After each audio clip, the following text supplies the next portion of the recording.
Can you can you see the screen? Hello, Mr. Murali, can you hear Yes, us? yes, yes, yes, yeah. Okay, excellent.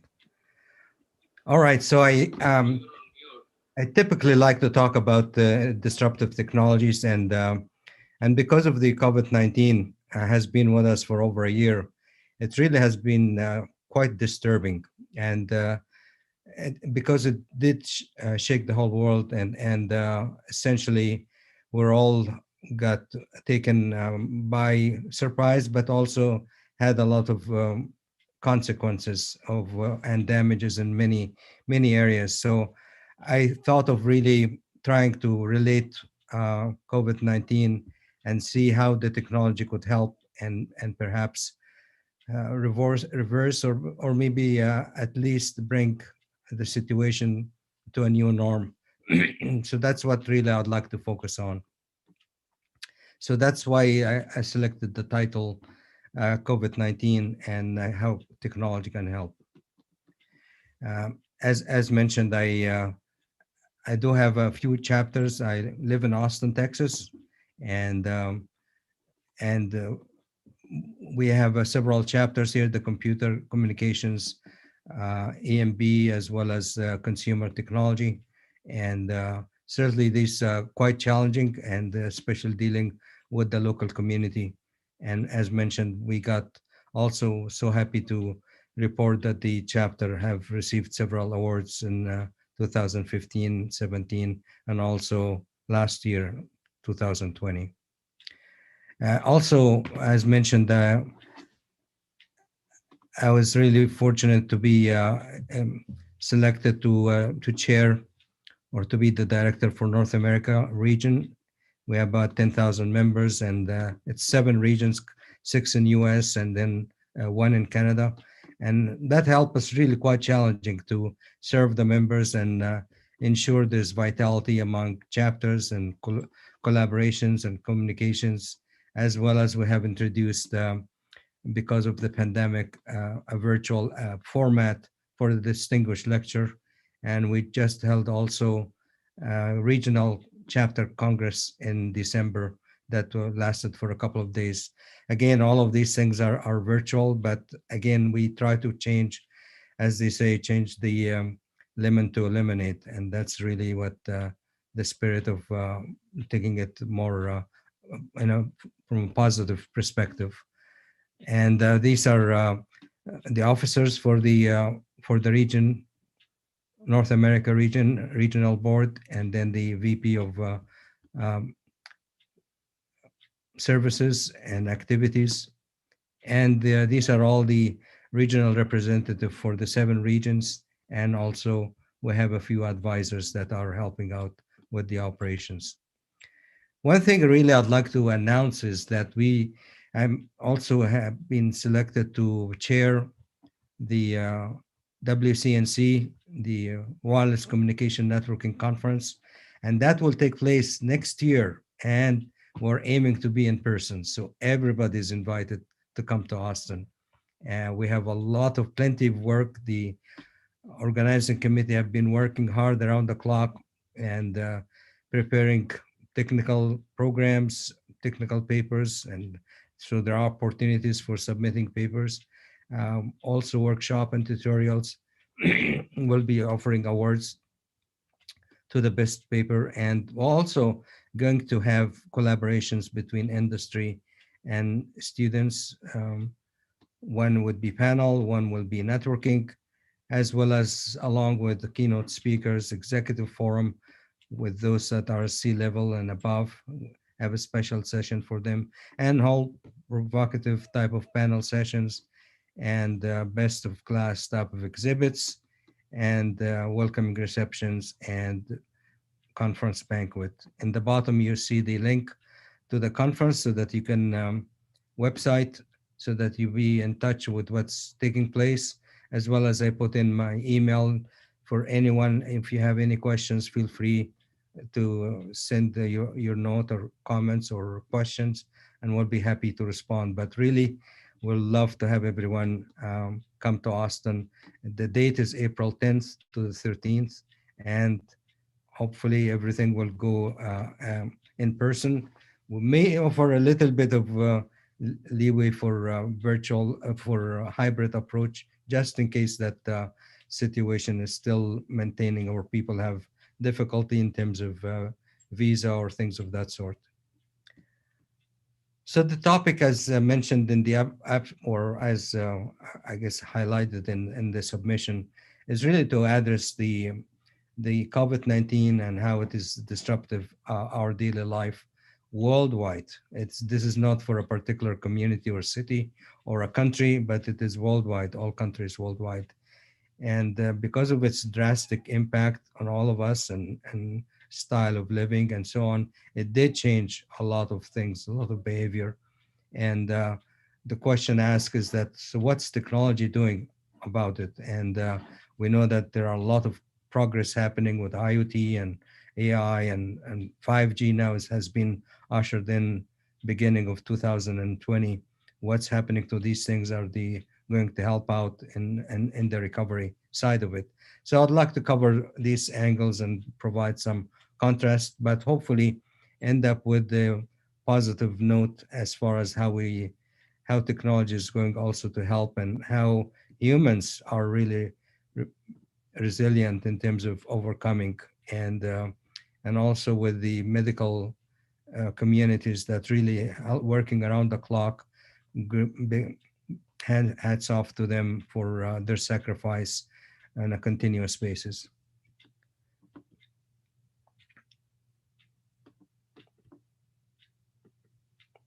All right, so the agenda, I put it in a simple format. We would like to maybe dive a little bit deeper to understand what COVID-19 is doing. So that's a call it situation assessment.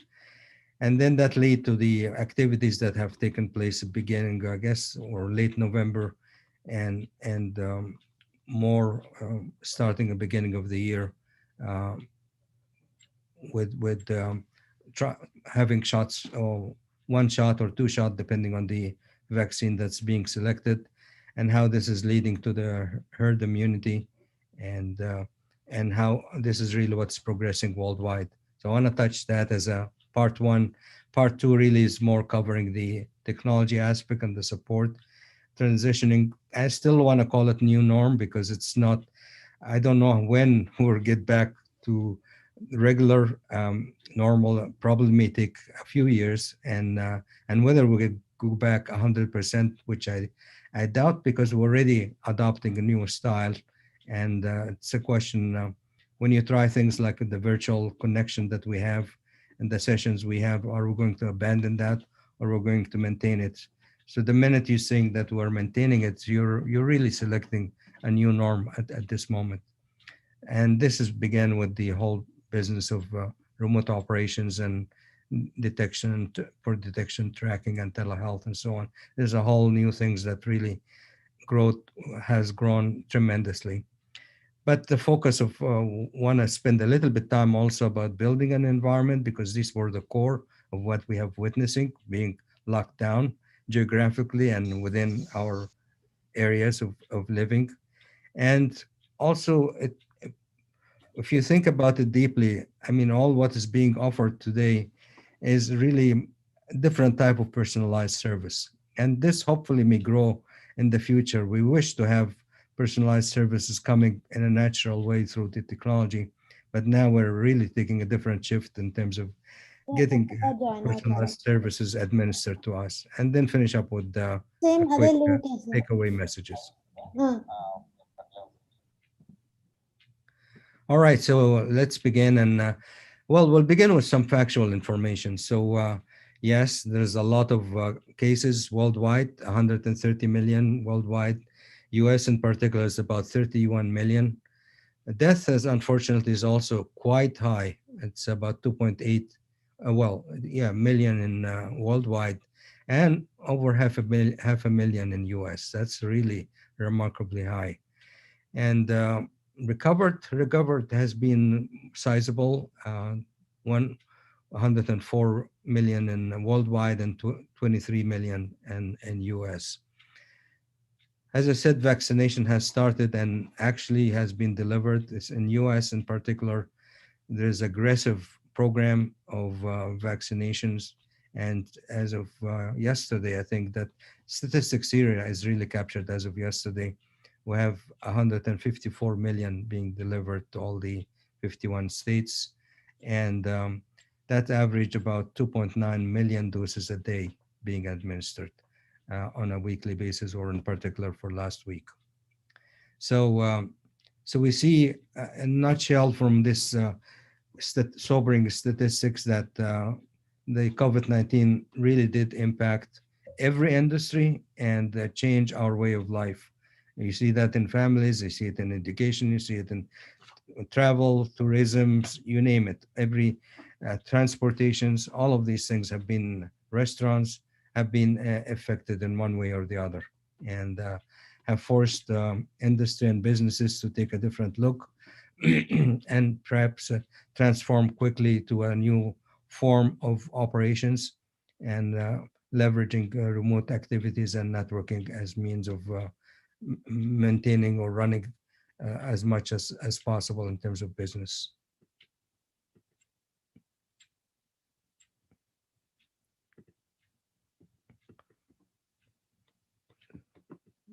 Sorry, I lost the cursor here.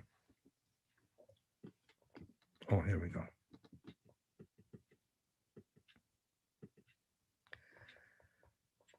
All right. There's a lot of things come and hide the screen. Sorry about that. Um, so the impact, and this is really, again, one of the sobering things, because it is inflicting about $9 trillion to about $30 trillion in economic damage. So that's really quite sizable, and recovery really tells you that recovery will take a long time. Um, but there is a whole series of digitization, and that we have witnessed it, that as people, many statistics indicated that things that could have been done in, let's say, 10 years or so are being done in less than a year, so or several 7 8 months, and activities by companies jump to do a lot of digitized activities that really became about 20 to 25 times faster, especially during COVID-19. So, I mean, everyone is taking a different form, and education, long distance or remote educations, and for because of the shutdown in terms of schools and so on, there are changes from time to time in terms of opening and closing schools, depending on the situations and depending of their conditions being detected, etc. But overall, things have been impacted, and slowly in, let's say, in Texas, the governor has decided to open up the state, but giving individuals the, as well as businesses, the decision as far as how they administer the masking and washing hands and all distance, social distancing and all that, but essentially is encouraging as much as possible return to normal. And I believe this morning also the CDC have indicated that those who have received the vaccination, the 2 shots, or depending again on the vaccine, for Johnson and Johnson will be 1 shot.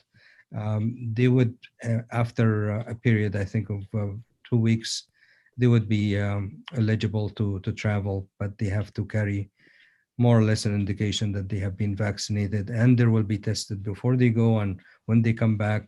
But at least they are opening the, bringing some hope to people so that they can do the things that they love to do, especially for vacation time with families, etc. And the other things that as we continue accelerating in the vaccinations, the statistics or prediction shows that perhaps in the second half of this year, we may reach a level of herd immunity, So that means providing resistance and protections overall the community itself, or in the country in that sense. One other statistic is or signs that came up, or lessons learned, that obesity and high blood pressure is a couple of areas that really need to be addressed, because they do have an impact. Uh, they have shown some sign in terms of seriousness in the context of COVID-19. So this is something we need to be protected and against any kind of future pandemic. Quickly, in terms of COVID-19 is different than all the ones, the flu, H1N1, and so on, both in terms of doses required, in terms of vaccination administrators, as well as in staffing. You could see the size from the statistics, quite vast in difference. So initially, people were comparing it with the flu itself, and it is very similar, and it will die away, and so on. But really, the COVID-19 has been persistent, and with the variants that are coming about, could be more serious and faster in terms of spreading. So every day, even the medical community is learning something new with the COVID-19. So now we move from the COVID-19 to the vaccination aspects, and that's also have witnessed remarkable progress. The things that used to take many years is really were done in over just 1 year, and they have started with 78 vaccines and narrow it down, I think, to about 20, and I think there's 7 that have been quite active, but these are all go through the stages. Many of them, I think 22 reach stage 3, and before the being given emergency type of authorizations. And I think the next slides will give you a little bit more. The ones that are in phase 3, there are about 22 being mentioned here by countries.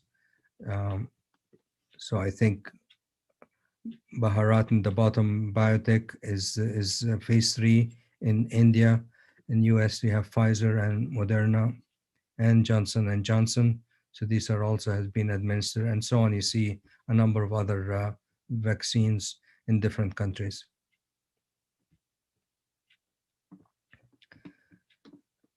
So I mentioned earlier that prediction is really aiming more to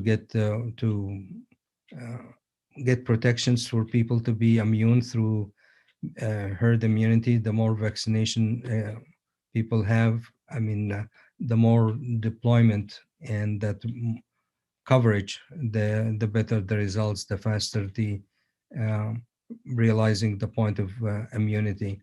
And so that's really providing a quick definition of what immunity is. However, how did they come up with the date middle of the year, 2021? And they give scenarios. Ideally, if everything goes well in terms of high efficacy of the vaccine, in terms of the manufacturing, everything done on time, in terms of cross immunity, and as well as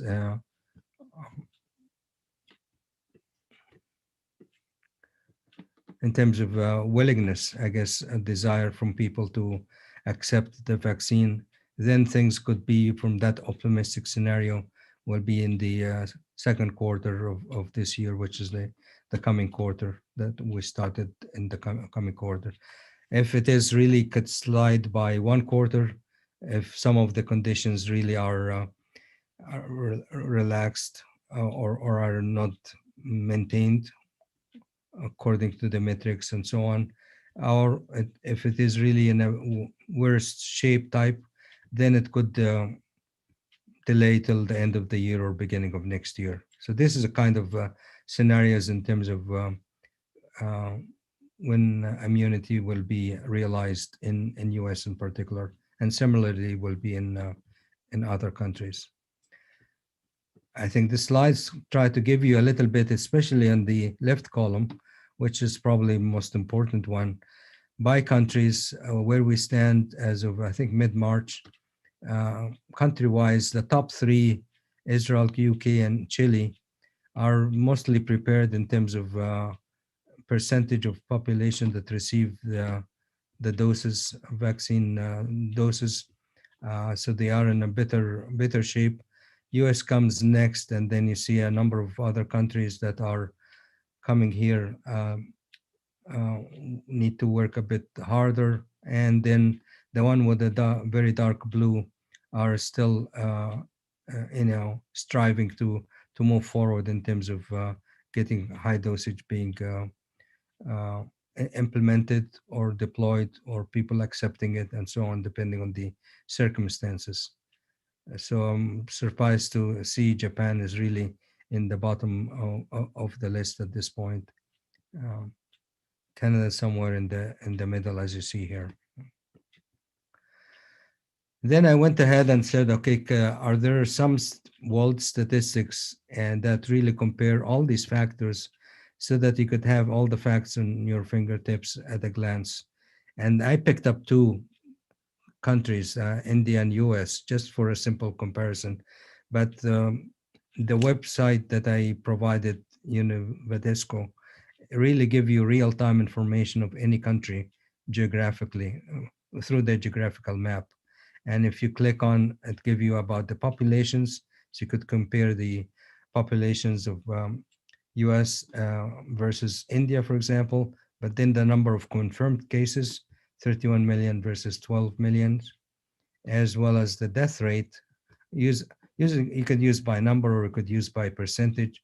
So it's 1.8% versus 1.3, and then total vaccinated is 145 million versus 61 million in India, and daily vaccination is about 2.7 million versus 1.8 million, and daily vaccination is in a million is 8,000 plus or 1,000 plus, and so on. So there are a lot of other statistics, but many authorities and many agencies are working, producing various types of data, and so there is abundance of informations. I decided just to take sample some of the sources and get, so you see a variety of sources being stated here to, so that to give you a view of how the information are being reported.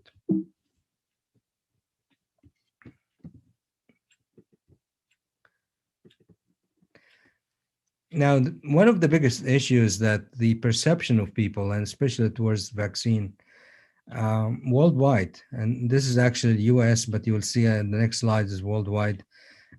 It started quite negative in terms of many people with rumors or with any kind of maybe about the vaccine itself or about the side effects or many other reasons.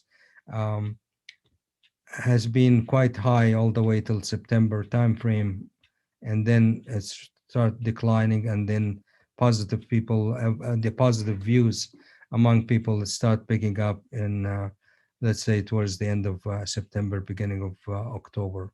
So that's now becoming more of a healthy signs in terms of there's a general acceptance, not 100% acceptance, but at least much better progressive acceptance by the population.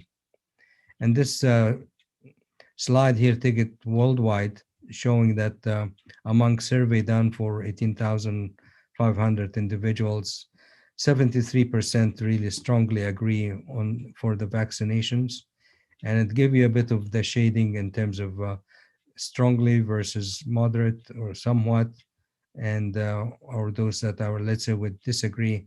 So it's interesting to see, as we said earlier, for Japan, it does show they're not hot about the vaccine itself. They are somewhat agree, 51%, and so on. By contrast, you could look at India, actually favor having the vaccine, 54%, and followed by Brazil and so on. So this is really a nice chart, just provide comparison among countries and then the level of interest or acceptance about the vaccine.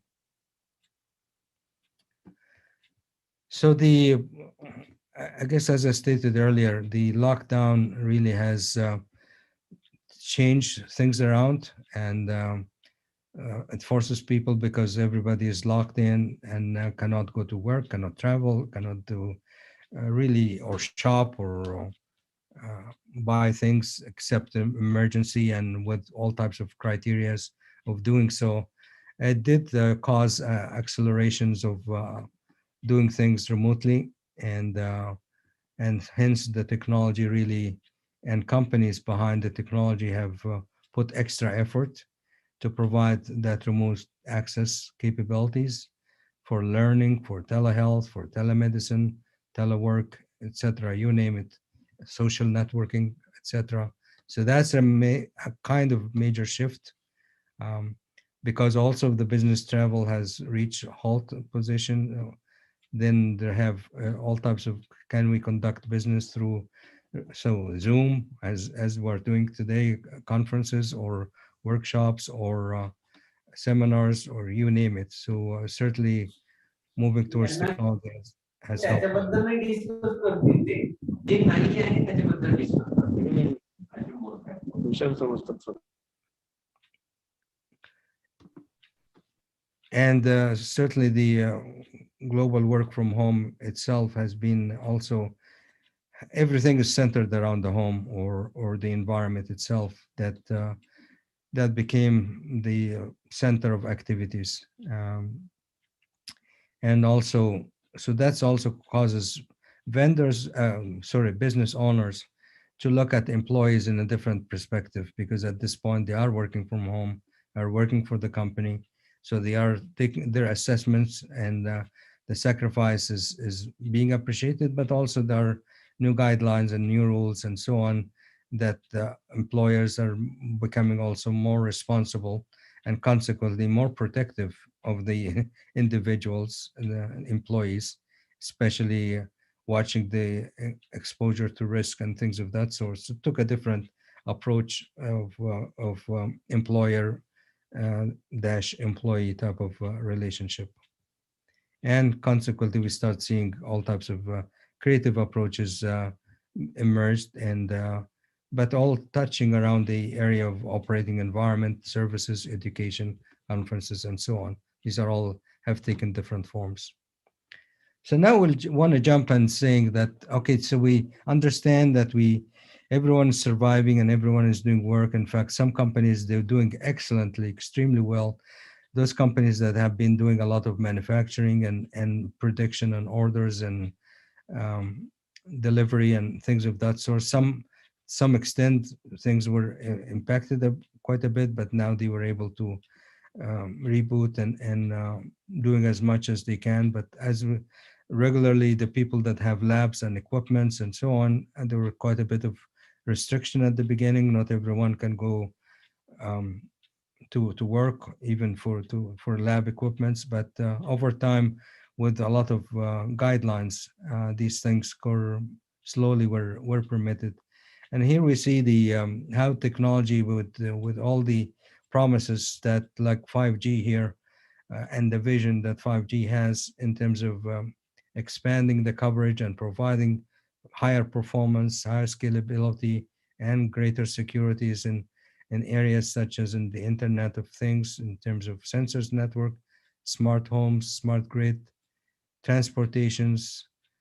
All of these things, many of them are not visible at this moment, but everyone is so hungry to get them up on the road back again. So the things that really are moving are the things that are virtually gamings, virtual realities, and medical sensors and remote operations and telehealth.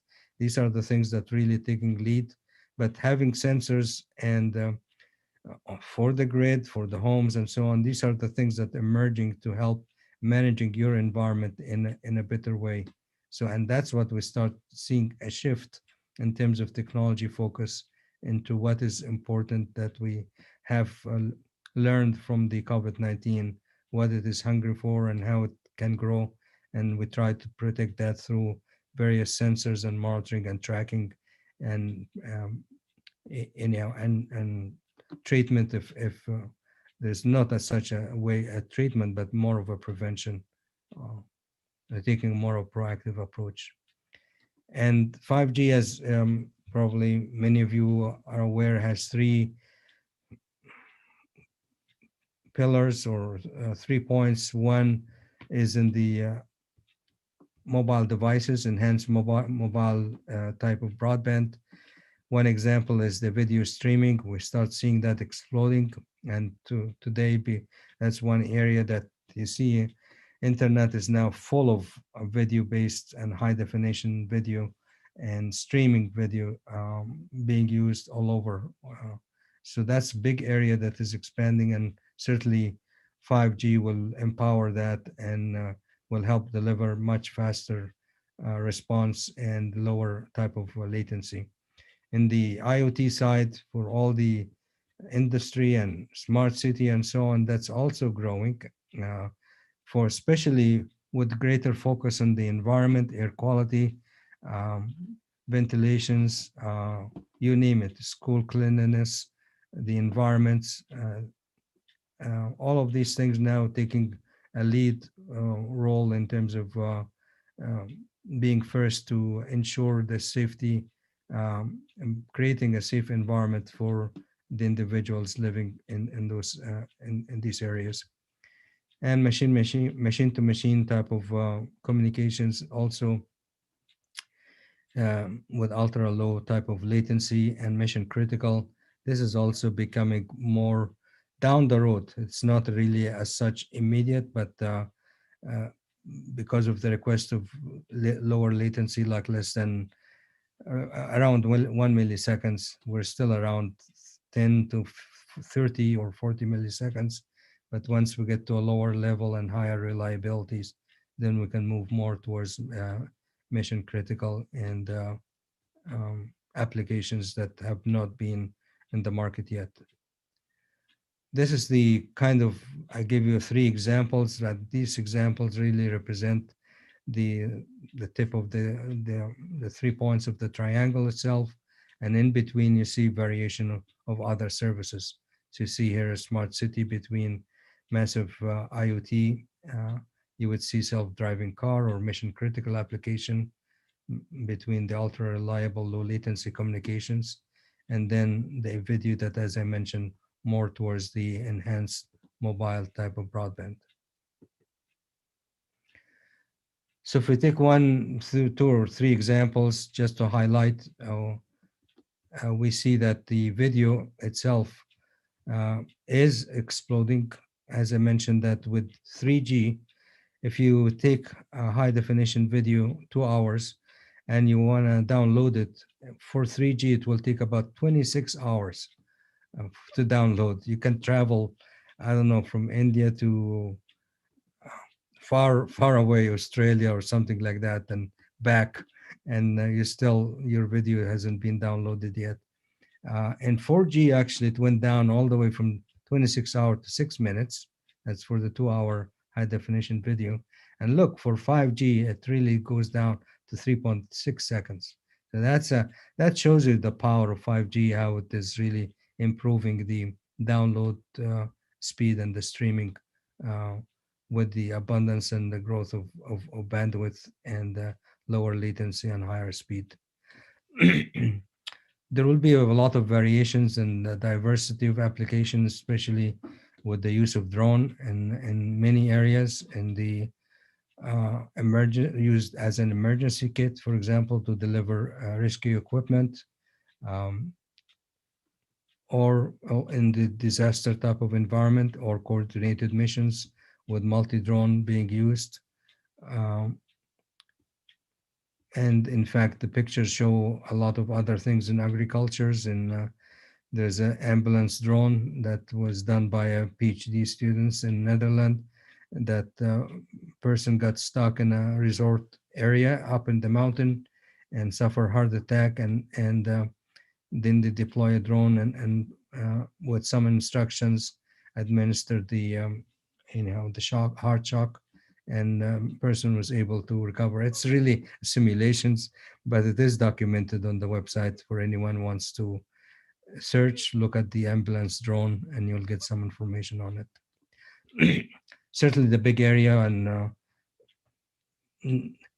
there are safety measures being introduced, different levels of safety for the car, and but the whole idea is that ensuring the surrounding of the car in terms of vehicle to vehicle or vehicle to pedestrian or vehicle to infrastructure, all these things are interconnected so that you can provide protection against the other party as and or against the environment itself and facilitate communications and administer things in a more reasonable way.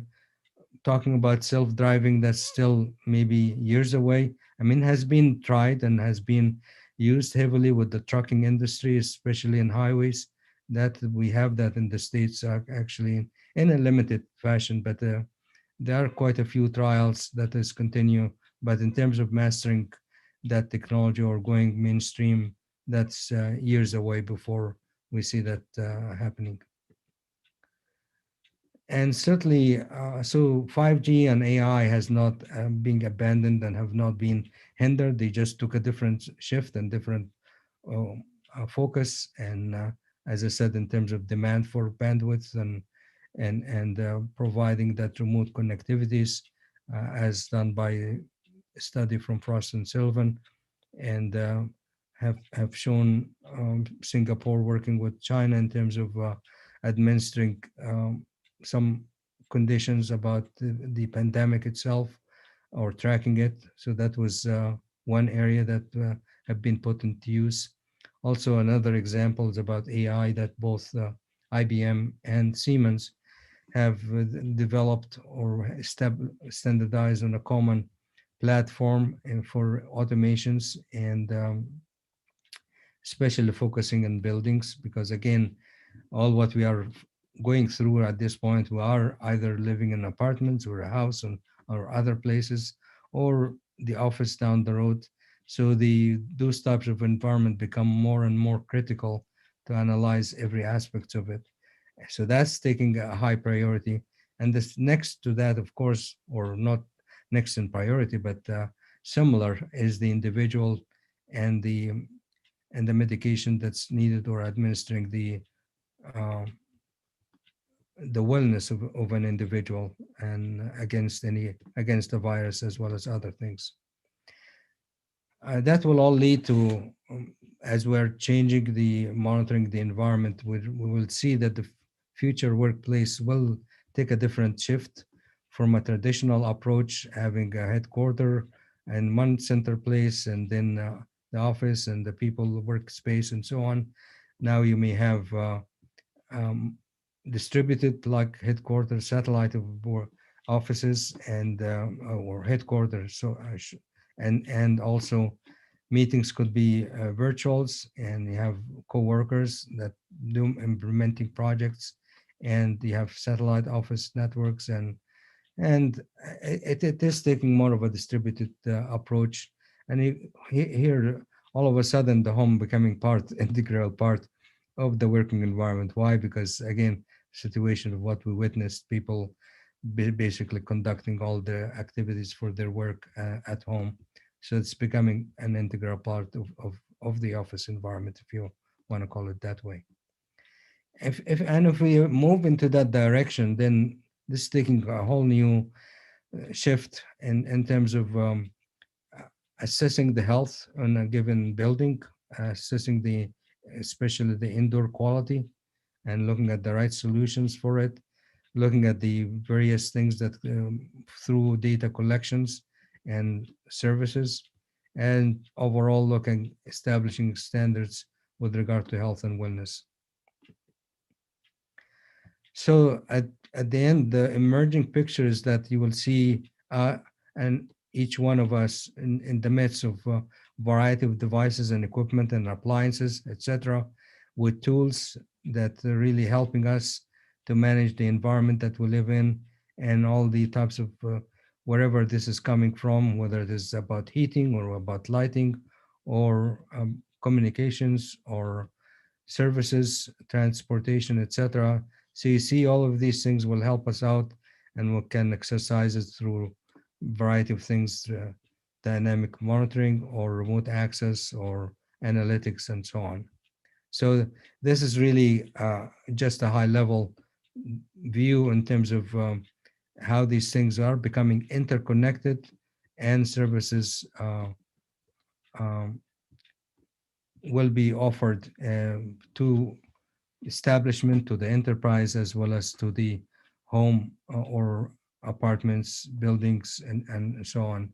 But the area of focus, as I said before, is integrating all these areas, all the things that dealing with impact, that would impact, let's say, the making the environment unhealthy, and for the virus to grow and spread. So air quality comes important, the ventilation come important. So that's moisture, lighting, acoustic, water, safety and security. All of these things become a great emphasis for new application and services, as well as interconnection and integration. That's and well, if we do that, then you'll see people turn these into business. So you will have lighting as a service, and software as a service, energy efficiency as a service, standalone business models, um, digital transformation, and pandemic response as a service, air quality as a service, and so on. So these will become micro services that could would be administered by different agency that may be new jobs for the futures.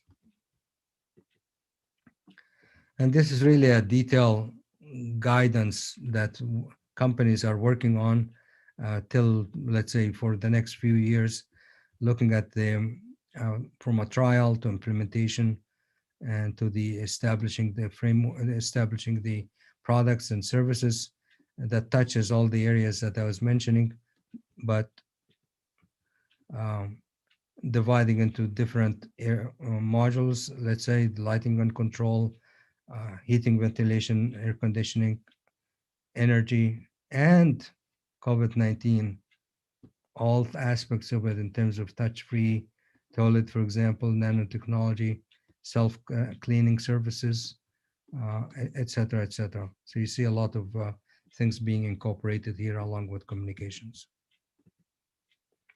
So that's transformed to the last sections here, which is really essentially what we are doing, but maybe backward in the sense that if you go forward, like this slide, I had it maybe 2 years ago, talking about building a smart city. But now with COVID-19, it really disrupted everything. And now we're doing it in a way from a different approach. So we're taking, so we know that this is reach a halt. So you cannot really do a smart city for with the for retail. I cannot do a smart city for tourism and leisure. This is everything is at halt at this point. He can do smart finance remotely. He can do smart education remotely. Similar for telehealth and so on, and the same thing as we're introducing here about building and so on. So my point is that the philosophy and the approach that originally was established for smart cities is now, I would call it, turn it to be towards a new norm. So how would we building the new norm? And that's where priorities then being established, dictated, if you want to call it that way, by the pandemic, and what it require attention, what require a higher priority in terms of implementation. And then here I give you some examples in terms of how would we reverse open offices, how would we do deep cleaning. These are all existing measures, building and system recalibrations, touch-free, contact-free. And by the way, the technology is really advancing in all of these areas. I'm just showing you some examples how these being implemented with existing technology, but that are moving towards an enhanced and high-tech approach with sensors and monitoring devices and control. Air management, health, and working capital. We know we're all experiencing delay in payments, and it comes a point that we need to balance that. So there's also opportunity to address that. And lately, I mean, this is, I picked it up today, talking about, let's say, Thailand is really saying, hey, we're open for tourism, people can fly, and so on. But we have a whole series of regulations. So we start going to see more procedural and more guidelines to administer things like, do you want to open for travel? So you will have variety of things like have special, they will provide you with all types of mask and uh, shield, as well as travel hygiene kit, as well as, even if you go exit from the plane, for example, you go through a series of checkpoints where they will examine and fill up papers and so on. Even if you take your luggage and go through the elevator and so on, you will always have individuals at different checkpoints. And as you go out the airport, you will have people that take you to the car and even help you out, administer you, and give you a ticket to, let's say, in the hotel, and where you'll be through a whole series of checking. And you may go through, I don't know, for depending on the testing, and whether you will be free to carry on activities, or you will take a more of a precaution approach for a week or so. So, and it will have its cumbersome, but at least they are trying hard to excite people to say, hey, you can start, can travel. Now these gadgets really becoming more popular because they are become and actually more integrated, as probably you'll see later on in the next slide. But as I said, health, remote health and diagnosis and so on, having these devices for blood pressure and things like that, that the nurse or the doctor or anybody will be able to monitor these conditions remotely. So that now have taken accelerated adoption path than we try earlier to push it in a normal fashion. It will take its time, but now with the condition and the environment we're in, it's really moving a lot faster. So the type of things, as I said, with multiple sensors integrated and through a platform or through a dashboard, be able to help you and get informations that will be there for you, stored in the cloud, and you'll be able to analyze information, be able to check and consult with the doctors and so on, so that you can have a guidance as far as how you stay well and healthy. And as we move and as we progress, 4G empowered a number of applications, 5G with a higher speed, and then, as you could see, lower latency to 1 milliseconds. It will really improve and trigger a lot of new other applications. For example, remote arm surgery will be feasible, not the next year or two, but at least with 5G release 17, which is starting actually next year, when we start some trials on the remote arm surgery and so on. So you kind of see its progresses. We're moving from telemedicine to telehealth to remote diagnosis to telesurgery. So it is and so it is a step-by-step progress as they're trying to open the cities step by step. So technology go hand in hand uh, with the health authorities in terms of trying to bring people to some level of normalcy that they will feel better. Otherwise, the mental condition also will be um, harsh on people.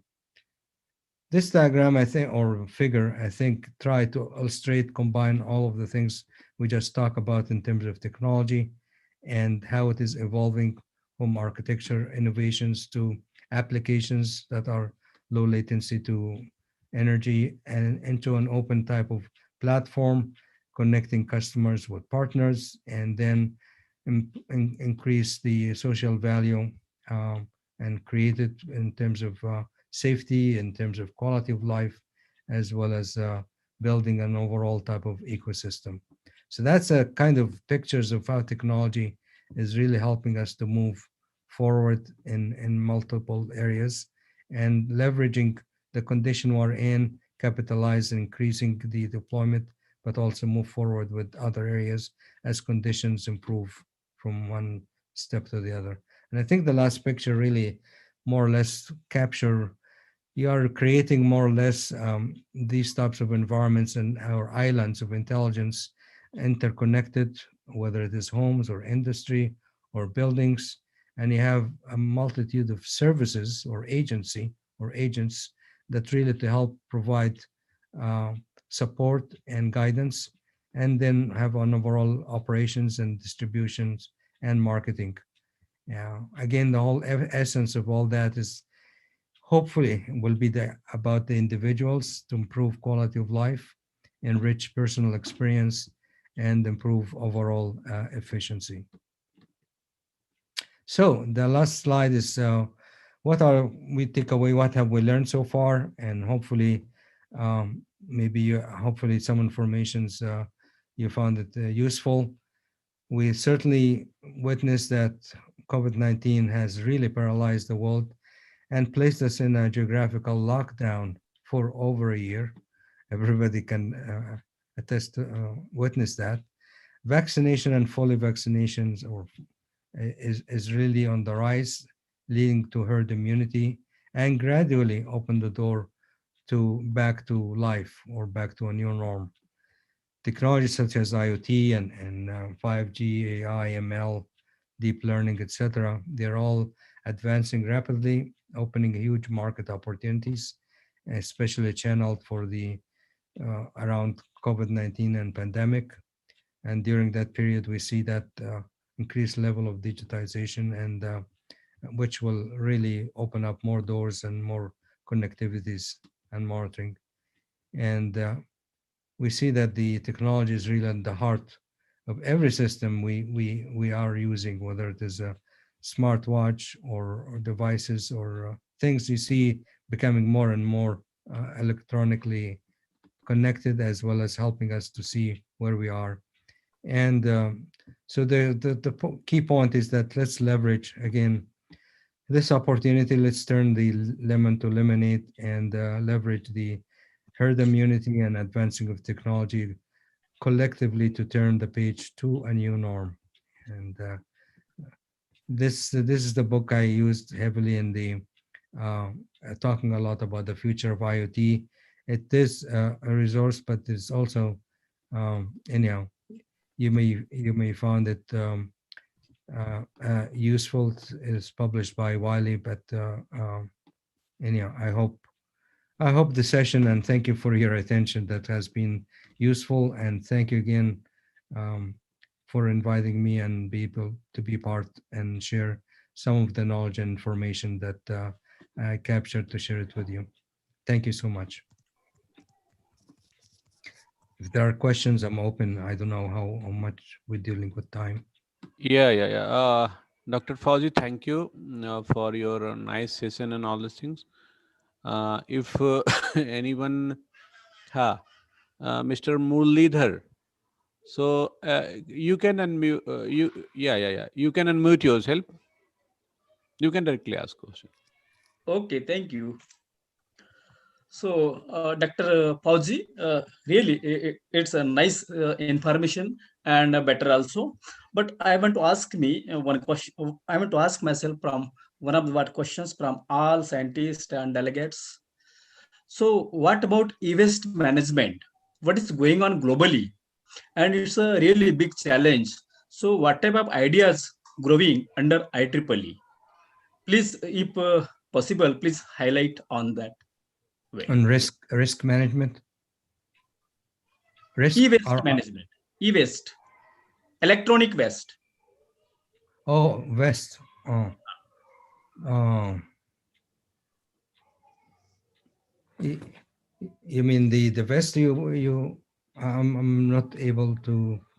So I'm asking, what is exactly, what are the activities are going on globally on electronic waste? Because electronics waste are growing a lot of pollution and emission. Yeah, I'm not, frankly, I'm not gone deeper into that area myself. Okay. Uh, Dr. Mulidhar, I would like to interrupt here. Yeah. Basically, for this e-waste, if you're talking about the IEEE, Huh. so IEEE is not having the special any special program for this management of e-waste and all these things. But if you are the IEEE member and through the use section and your region, you can make plan yourself what the solution these kind of for these kind of problem you want to do. That is the one thing that you can do. And since IEEE has big areas or in terms of the jurisdiction and all those things, geographical region and all those things, so it is not any defined structure for that. So that is the things. You can also decide what the things you want to do, and you can plan. And even there are so many societies like the humanitarian activities committee site under the section where you can put the proposal, you can get the funding of all these things, and you can move forward for this. Basically, this is the societal problem. Basically, it is a societal problem. It need to be if anyone has willingness and technology to give the actual solution for that. So always welcome from the IEEE terms. Thank you for nice information. So, on behalf of my university, really thankful. And why I raise these questions, because this is a burning issue, not in what Maharashtra only, but not in only in India as well as it is globally. So that's why I started a first center in Maharashtra under my university, and I the coordinator of e-waste management center. So that's why I want to more elaborate, or I want to do more work with IEEE. So that's why I raise the same questions, because it's a burning issue, and we can't see the naked eye what is exactly the emission, what type of emission is going on through e-waste. And again, we can't control the technology, advanced technology, but we can sustain it. So for that sustainment, what we have to do, that is our M target, then our globe or then world can be a sustain. Thank you so Yeah. much. Okay. Thanks. And if you wish, if you send me your email, I could search that out. Maybe not necessarily from IEEE, but I could look, see how other. I know various cities and other places are really doing some work in that area.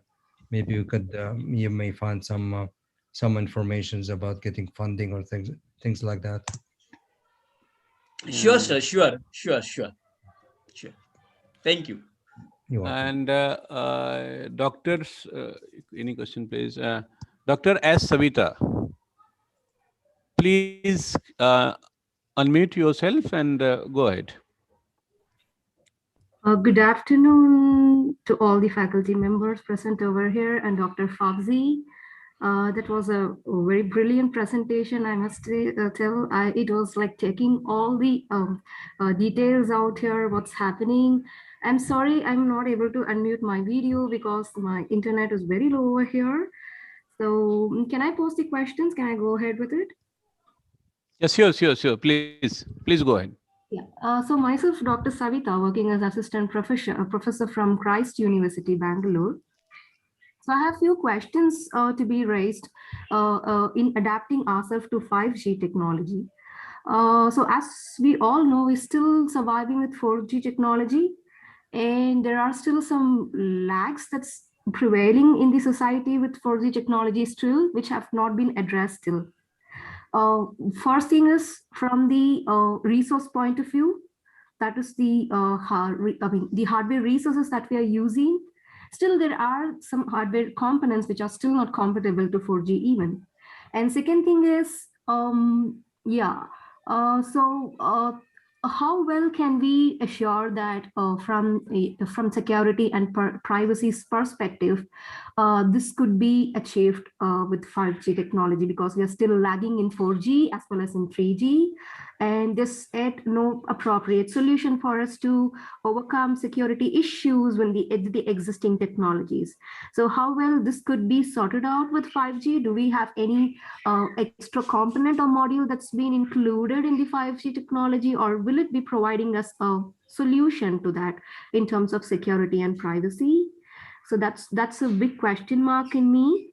And second thing is, as you because this when you talk this from when you talk about this from developed countries perspective, this will not be an issue, but when you take underdeveloping and developing countries, not all the nook and corners of the country or the places can be connected through 5G technology.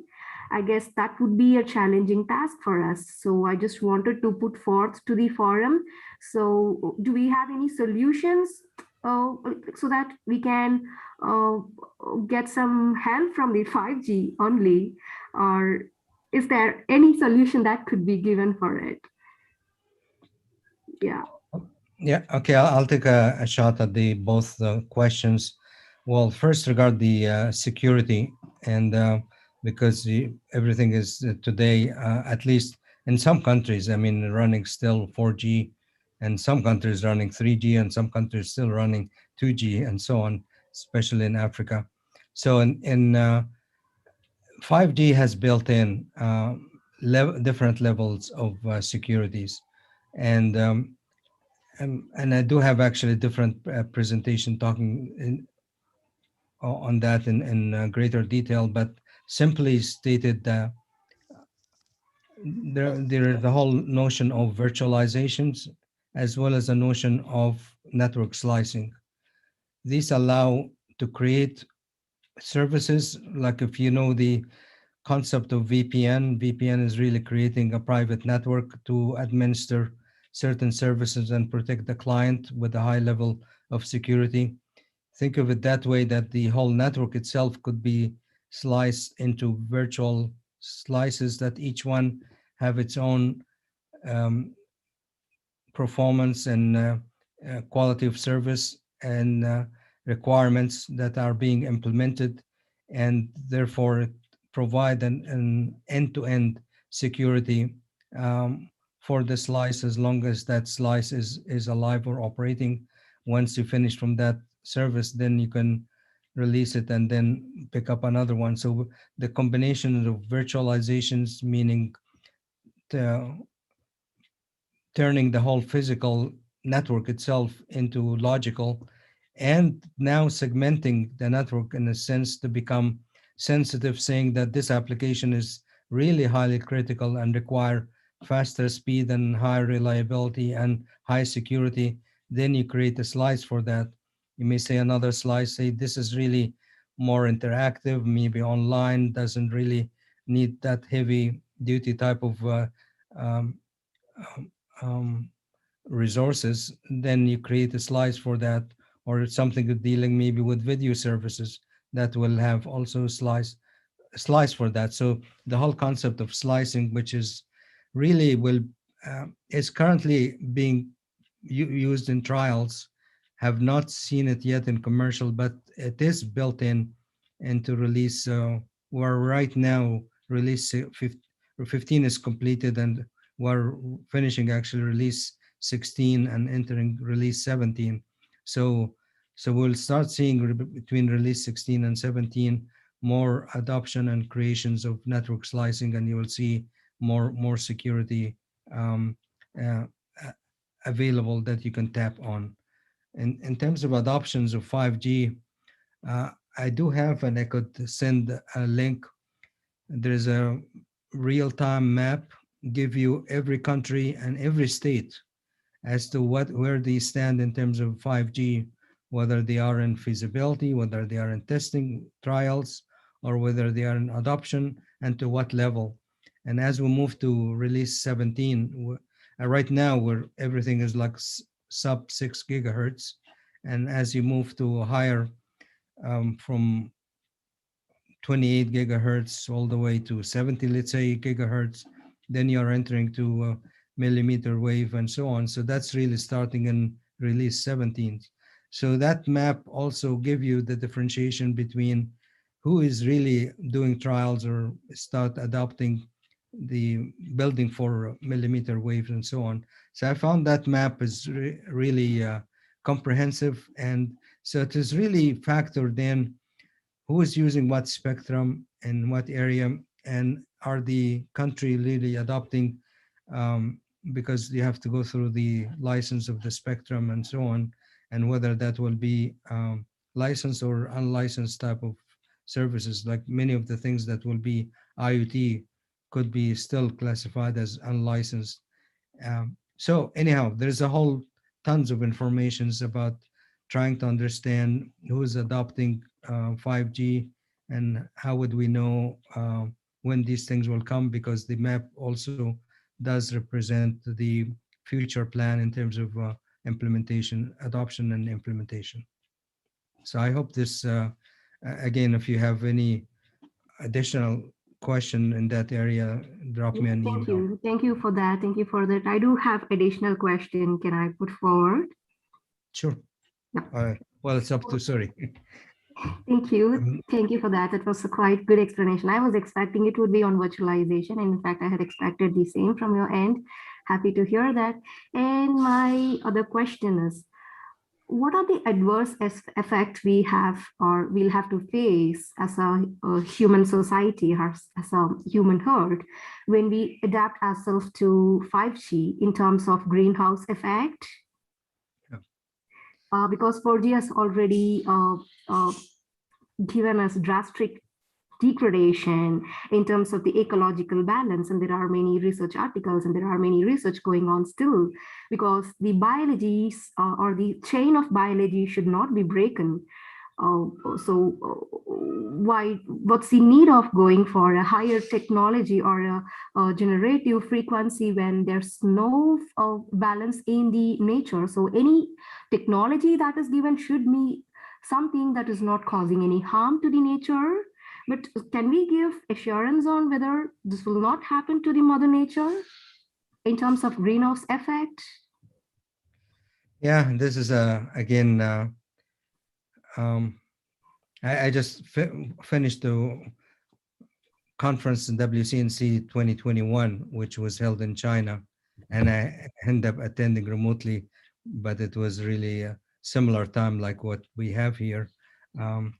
And the one big session, they have gathered panelists from people from different parts of the world and really discussed that specific issue. And I heard that before also a year ago, and into a debate, and I also commented on that initially, but I didn't have sufficient evidence. So certainly more and more evidence are clearly indicate that there is a greater level of safety with 5G, and not only in the short term, which is the sub 6 gigahertz, but many said that with the millimeter wave, not sufficient testing has been done, and consequently, we didn't see really trials, and we still feel there will be effects from the use of 5G. And again, the panel that I attended, from every angle, they have indicated and give assurance to that there is a greater safety with 5G. Even anyhow, even less than if the specs stating you need to meet that minimum, need that level, the 5G is behaving much less even than that. So there is even a lot room for extra protections. And there's also paper or articles simply classify the what is being ionized versus non-ionized and so on. And so 5G and all of that come under I think ionized fashion, and that also prove, I may have, not sure really if I, oh, here we go. So non-ionized versus ionized. So as you could see here, clearly 5G, even up to 30 to 300 gigahertz or even further, are classified as non-ionized. The ionized is the one that really need to worry about, because that's where the radiation and X-ray come into play. So that's in terms of detailed proof and trials and results and so on. There are papers that this article actually go through that at a high level, just to give you the information that definitely with respect to 5G is not really a health hazard. Uh, so I hope that at least give you a little bit of feedback on it. All there are continue to be increased rumors about 5G, mainly to either stop it or as a hurdle to stop that progress. Um, but Yes, anyhow, thank you for the clarification. Thing is, when when questions have been raised and when there are rumors, it's not like we always rely on it or we trust it. It'll all be true. It'll all be true. But thing is, we had seen the adverse consequences of 4G. I don't get to see sparrows in my homes these days. In fact, I have caged in my home just to know that birds are still a creature in the ecological society, just to show to my next generation that birds are still in the ecological society. So that should not be the case with 5G. That's what I just wanted to put forth in the forum, because technology is of course needed. We cannot survive. See, I'm talking to Fawzi, this professor in the country, because of this technology that's been provided to us. But at the same time, we should also be taking into consideration the ecological adverse effects that it's doing to the society, and we should also find the minimal balance. I just wanted to put forth to create an awareness on that. Thank you, sir. Thank you for your patience and thank you for the addressed queries. Thank you. Thank you. yeah, I think there is more need for more education. I mean, I myself state that because of the concern from a lot of people from different backgrounds. I see the pockets of groups and different audiences that really raise that type of concern, and in the media really is also exaggerating that, so that's or amplifying this whole message itself. So that really need a lot of education publications and spread of factual information and evidence and so on, so that people could have abundance of proof and being educated on the subject. Or awareness, I guess creating awareness is the proper word, proper expression. Thank doctor. I think there is some problem to join with. We are not able to connect with the Dr. Sanjay Vasne, DST coordinator. So in that case, on